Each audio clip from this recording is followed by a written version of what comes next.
Charging is the process of adding and removing electrical charge from one object.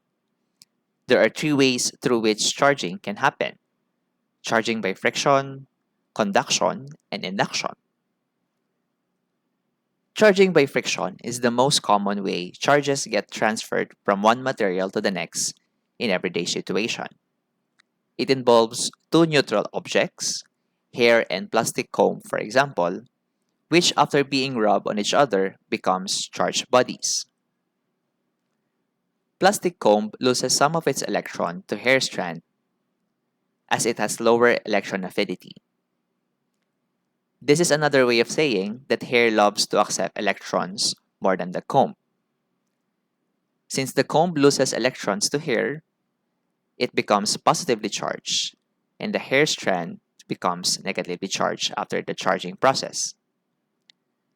The charged comb can then attract other neutral objects, such as bits of paper, through a process called polarization. When the positive comb is brought near small pieces of paper, the positive charges of the paper are repelled, while the electrons are attracted to it.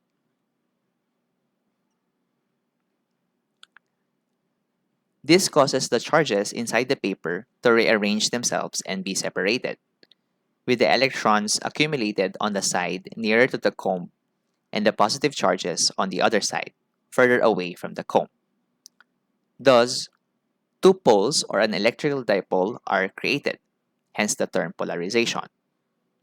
The negative pole of the paper can then stick to the comb despite being uncharged themselves.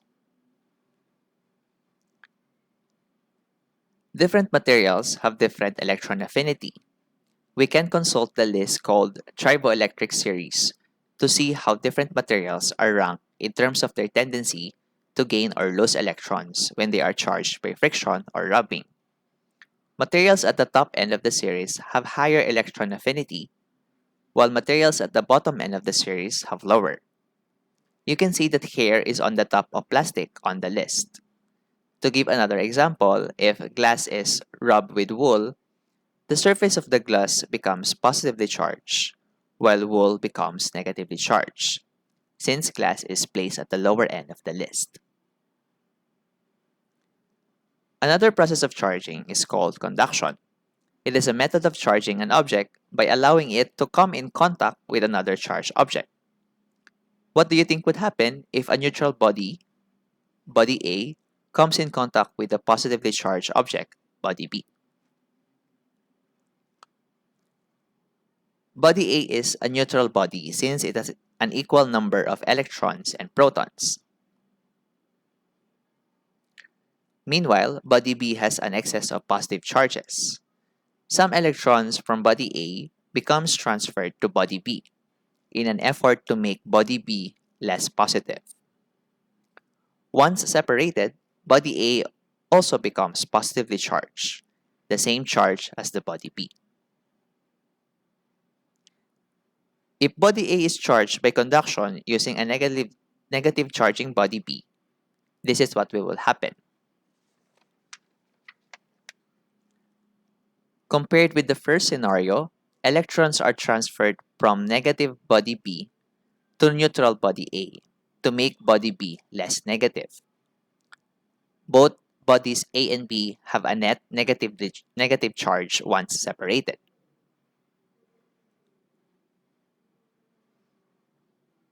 The last process of charging is called induction. It is a method of charging an object without direct contact with the charged object. Let's see what happens to the neutral body A when charged by a positive body B by induction.